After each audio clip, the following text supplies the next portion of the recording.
জয়গুরু, নমস্কার। তো যারা যেখান থেকে দেখছেন সবাইকে আমার আনন্দ জয়গুরু। কথা বলছি মাস্টার দিলীপ। আপনারা দেখছেন মোহিনী নন্দন নামক ইউটিউব চ্যানেলের পরিবেশনায় এবং প্রেমশিশি ঠাকুর নতুনের ভাবাদর্শী ধর্মীয় আলোচনা। ধর্মমায়েরা, আজকে আপনাদের সাথে খুব মজার একটি বিষয় শেয়ার করতে যাচ্ছি, যে বিষয়টি আমাদের বাস্তব সমাজে প্রায়শই ঘটে থাকে। আমরা অনেক সময় অন্যকে ফাঁকি দেওয়ার চেষ্টা করি, কিন্তু ঠাকুর বলে গেছেন অন্যকে ফাঁকি দেওয়ার চেষ্টা করলে সেই ফাঁকি নিজের জন্যই থাকে। দেখুন, একটা মজার একটা গল্প আপনাদের শেষ হচ্ছে আজকে। এক রাজার 3 মন্ত্রী ছিল। কথাটা রূপক করতে, গল্পটি অ্যাকচুয়ালি রূপক করতে, কিন্তু ঠাকুরের সেই ভাবাদর্শের সাথে কোথায় মিল দেখে। এক রাজার 3 মন্ত্রী ছিল। একদিন রাজা 3 মন্ত্রীকে ডেকে বললেন, আপনার 3জন মন্ত্রী একটা কাজ করেন, 3জন 3টা বস্তা নিয়ে চলে যান বাগানের দিকে। ভালো সুস্বাদু ফল দেখে দেখে, উন্নত মানের ফল দেখে 3 বস্তা ফল আপনার প্রত্যেকে ঝাড় ঝাড় বস্তা ভরে নিয়ে আসবে, ভালো মানের ফল নিয়ে আসবে। যান, এই হচ্ছে আপনাদের কাজ। 3জন মন্ত্রী 3 প্রান্তে 3টা বস্তা নিয়ে ছুটে চললেন। চলতে চলতে বাগানে ঢুকিয়ে প্রথম মন্ত্রী মনে মনে ভাবতে থাকলেন, আরে রাজার ফল খেতে ইচ্ছে করেছে, সুতরাং ভালো মানের ফল খুঁজে খুঁজে বের করতে হবে, কোন বাগানে কোন গাছে ভালো মানের ফল আছে, সুস্বাদু মিষ্টি ফল রয়েছে। সেই ফলগুলো দেখে দেখে অনেক খুঁজে ফিরে তিনি ক্রমান্বয়ে ক্রমান্বয়ে বস্তা ভরতে থাকলেন। একটা পর্যায়ে তিনি বস্তা ভরে ফেলেন ভালো সুস্বাদু ফল দিয়ে। দ্বিতীয় মন্ত্রী ভাবলেন, আরে রাজার কি এত সময় আছে বস্তা খুলে সবগুলা ফল দেখার? তিনি করলেন কি, বস্তার নিচের দিকে হাবি জাবি বিভিন্ন পচা ফল, খারাপ ফল, টক ফল বা ফল ছাড়াও যা কিছু পাওয়া গেল তা দিয়ে বস্তা অর্ধেকের বেশি ভরে ফেললো। আর উপর দিকে কিছু ভালো সুস্বাদু ফল দিয়ে তিনি নিয়ে আসলেন। উনি ভেবেই নিলেন, রাজা যদিও বা ফল দেখেন, অত উপরে দিয়ে দেখবেন, তাদের তো তিনি খুশি হয়ে যাবেন। আমার কি কষ্ট করে এত জায়গা করিয়ে এত ভালো ফল খুঁজে খুঁজে আমি কেন হয়রান হব? সুতরাং তিনি নিচের দিকে হাবি জাবি দিয়ে বস্তা ভরে নিয়ে আসলেন, উপর দিয়ে কিছু ভালো ফল দিয়ে বস্তাকে কমপ্লিট করে চলে আসলেন। তৃতীয় মন্ত্রী ভাবলেন, আরে রাজার কি আর সেই কাজ নেই নাকি, এই সেই বস্তা খুলে ফল দেখবেন নাকি যে কি ফল নিয়ে এসেছি? প্রথম বলছেন এই তো শেষ। সুতরাং তিনি আর কোনো ফল খুঁজে দেখলেন না, হাতের নাগালে যা কিছু পাওয়া গেল ফল ছাড়াও হাবি যাবে যা গাছের পাতা যা কিছু পাওয়া গেল তা দিয়ে বস্তা ভরে চলে আসলেন। বেশ, 3 মন্ত্রী একসাথে ফিরলেন। রাজা খুব খুশি হলেন। রাজা খুশি হয়ে বলেন, আপনাদের সবাই 3জনকে ধন্যবাদ, এবং আপনারা আমার কথা রেখেছেন, কথা শুনেছেন, আমি এই জন্য অনেক খুশি।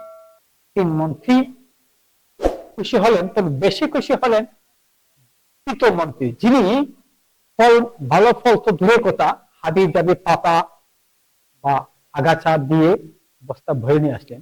তিনি মনে মনে ভাবলেন, দেখেন তো, আমি কোনো পরিশ্রম না করেই রাজার ধন্যবাদ পেয়ে গেলাম, এমনিতেই বিনা পরিশ্রমে। দ্বিতীয় মন্ত্রী ভাবলেন, দেখলে তো, মনে তাই তো ভেবেছিলাম, রাজা কি সময় আছে দেখা, দেখো যদি বস্তা দিয়ে খুলে উপর দিকে তো আমার ভালো ফলগুলো দেখবেন, কিন্তু ভিতরে কি আছে কে জানে, সেটা দেখবেন না।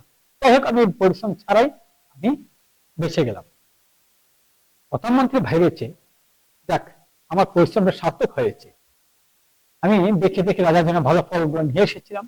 রাজা দেখে না দেখেই খুব খুশি হলেন, দেখে হয়তো একটু বেশি খুশি হতেন। যে আমি, আমার কোনো সমস্যা নেই, রাজা তো খুশি হয়েছে, সেটাই আমার বড় কথা। কিন্তু একটু পরে ঘটনা ঘটে গেল অন্য কিছু। রাজা বলে ফেললেন, এবার একটা কাজ করুন। সেনাপতিদেরকে ডাক দিলেন, সেনাপতিকে বলেন, এই 3 মন্ত্রীকে 3টা রুমে বন্দি করে রাখো, আটক করে রাখো। তারা ঠিক বন্দি না, তারা কারাগারে না, কিন্তু 3টা রুমের মধ্যে এরা থাকতে হবে। এই 1 সপ্তাহ ভরা থাকতে হবে, এবং 1 সপ্তাহ তাদের জন্য কোনো খাবার সাপ্লাই দেওয়া যাবে না। ওই রুমে, যে রুমে তাদেরকে আটক করে রাখা হবে, সেই রুমে তাদেরকে কোনো ধরনের খাবার দেওয়া হবে না। খাবার স্বরূপ নিজ নিজ বস্তার ফল তারা খাবে। যে যে বস্তা এনেছে সেই বস্তা তাদের সাথে করে ওই রুমে রাখিবে। আর বস্তার যে ফলগুলো তারাই কুড়িয়ে এনেছে সেই ফলগুলো খেয়ে তারা 1 সপ্তাহ হোক অথবা পরবর্তীতে আমরা আরো 1 সপ্তাহ ল্যান্ড করতে পারি, মানে বাড়িয়ে দিতে পারি। তাই 1 সপ্তাহ বা 2 সপ্তাহ যতদিন সেই ফলমূলে চলে ততদিন তারা ফল খেয়ে থাকে। এবার বুঝুন তো ঘটনাটা কি ঘটলো। সেনাপতিরা মন্ত্রীকে নিয়ে আটক করে রাখেন 3টা আলাদা আলাদা রুমের মধ্যে এবং সেই ফল দিলেন খেতে। তো প্রথম মন্ত্রী যখন সমস্যা নেই, তিনি ভালো সুস্বাদু ফল দেখে দেখে বস্তা ঢুকিয়েছিলেন, সুতরাং তিনি ভালো সুস্বাদু ফল খেয়ে খেয়ে 1 সপ্তাহ 2 সপ্তাহ হলে 2 সপ্তাহ পার করে দিচ্ছেন অলরেডি। দ্বিতীয় মন্ত্রী মনে মনে ভাবেন, হায় রে, এখন আমি কি করবো, আমার যে মাত্র কয়েকটি ফল আছে ভালো ফল, বাকিগুলো তো হাবি জাবি পচা আবর্জনা বা পাতা আগাছা, এখন আমি 2-1 দিন না খেলাম ফলগুলো, তারপর কি খাবো, সেটা ভাবতে ভাবতে তার মাথা ঘুরতে থাকলো। আর তৃতীয় মন্ত্রী তো একেবারে শেষ, হায় আমার কি হবে, আমি তো কোনো ফলই করে নেইনি, আমি তো রাজাকে ফাঁকি দিতে চেয়েছিলাম, কিন্তু এবার তো নিজেই ফাঁকির মধ্যে পড়ে গেলাম, এবার আমার কি অবস্থা হবে।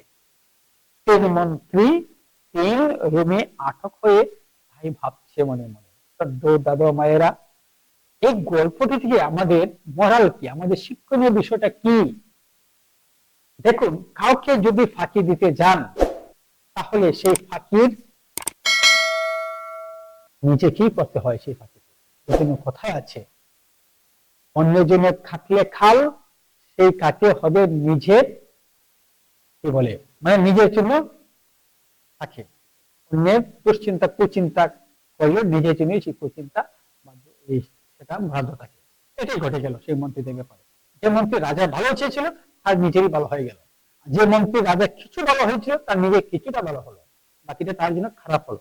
আর যে মন্ত্রী একেবারেই রাজার কোনো মঙ্গল কামনা করেনি, ভালো চায়নি, তার জন্য একেবারেই কোনো মঙ্গল থাকলো না। এই হচ্ছে দুনিয়ার নিয়ম, পৃথিবীর নিয়ম। ধর্ম বলেন, বিজ্ঞান বলেন, সাধারণ মানুষ বলেন, সবার ক্ষেত্রে একই কথা। যাই হোক, গল্পটা আপনাদের কেমন লেগেছে, যদি ভালো লেগে থাকে ভিডিওটা শেয়ার করে দিবেন, লাইক করবেন, আর কমেন্ট করতে তো থাকা লাগে না দাদা, আপনার কাছে বিশেষ অনুরোধ, ভিডিওতে কমেন্ট করে দেবেন, তাহলে আমরা কমেন্ট করে কি হয়, পরবর্তী ভিডিও বানাতে আমরা উৎসাহিত হব। জয় গুরু, দেখা হবে আমাদের পরবর্তী ভিডিওতে, সে পর্যন্ত সবাই ভালো থাকুন। জয়।